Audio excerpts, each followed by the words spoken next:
good morning to my dear students. I, Mrs. Bandana Singh, your English teacher. I welcome you all in English class.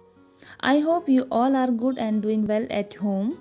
So, in our last session, we discussed about tenses and we came to know what are tenses. Come have a look. Definition of tenses. A tense is a form of a verb and it indicates the time of an action. Means tense only indicate the time in which the action have happened or we have done any action.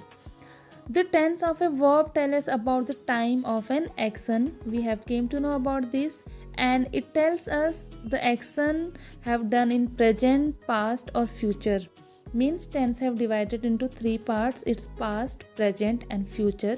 Past means which we have done already. As I said that we have discussed, means already we have discussed about tenses. It's past form. Okay. Now present I am teaching you and I am speaking. Whatever we are doing right now at the time when we are speaking, that is present tense. And future means what we are going to do, what we have planned to do, that is future.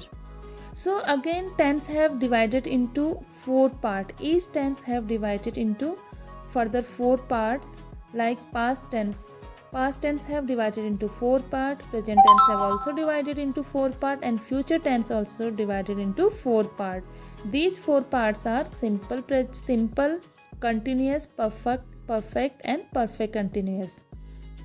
So the first tense is present tense, and in present tense first we'll discuss about simple present tense.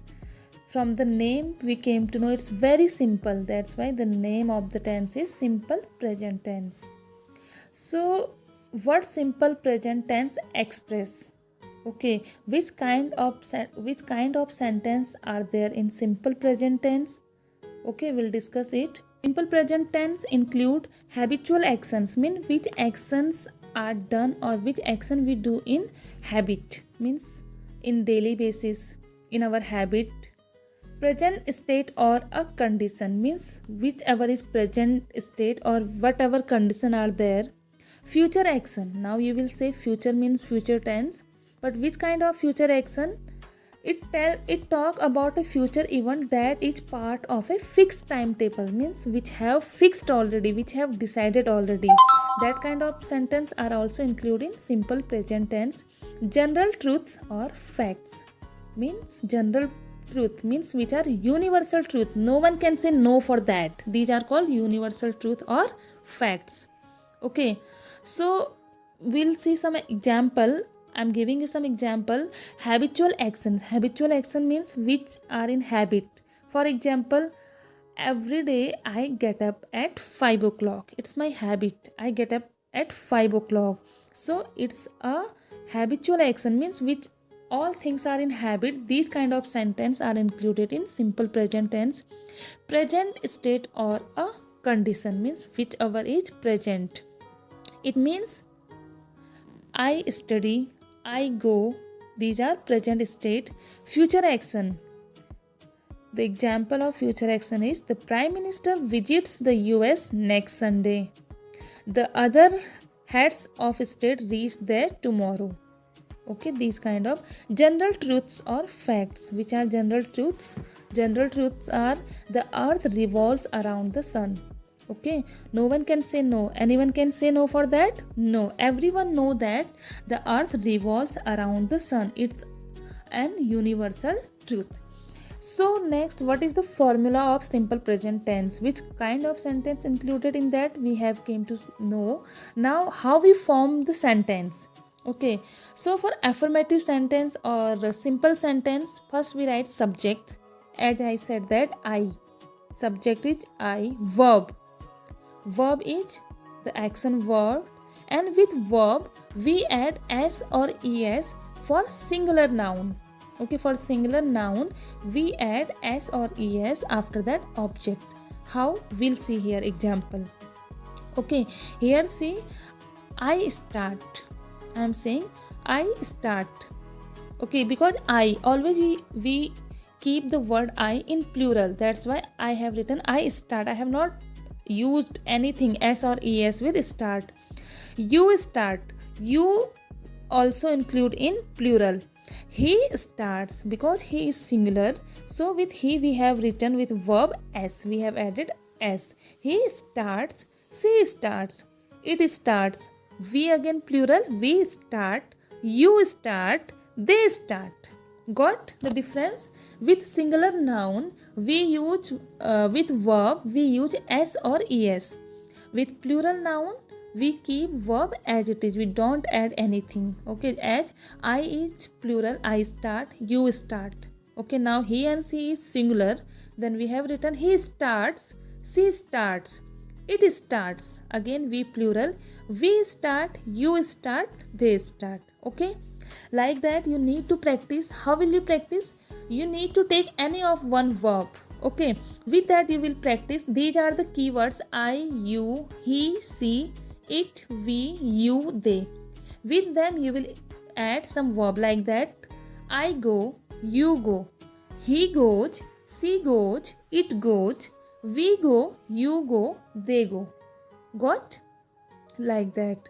This was for simple sentence. After that, negative sentence. Negative sentence means in which sentence no or not is there, negativeness is there. For that what we do, we first write subject. After that, do or does. Again for singular we write does, for plural we write do. After that, not, then verb, then object. Have a look. See, I do not start, because I is plural, so when we change the sentence in negative, I wrote no with I do not start. You do not start, then again he is singular, so when we change the sentence in negative, what we did, he does not start, she does not start, it does not start. Again we is plural, we do not start, you do not start, they do not start. Got? So same when we change negative sentence into when we change simple sentence or negative sentence into interrogative sentence, what we do, it's easy if you will understand like that. When we change sentence into interrogative means when we ask question, sentence with question mark. So if you will change negative sentence into interrogative sentence, it will be easy for you. See, simple sentence is I start, negative is I do not start. But when we made it interrogative sentence, then what we did, do I start, we wrote do in first, then do I start, then you start, you do not start, do you start, does he start, does she start, does it start, do we start, do you start, do they start. Okay, like this we change sentence from simple to negative and to interrogative.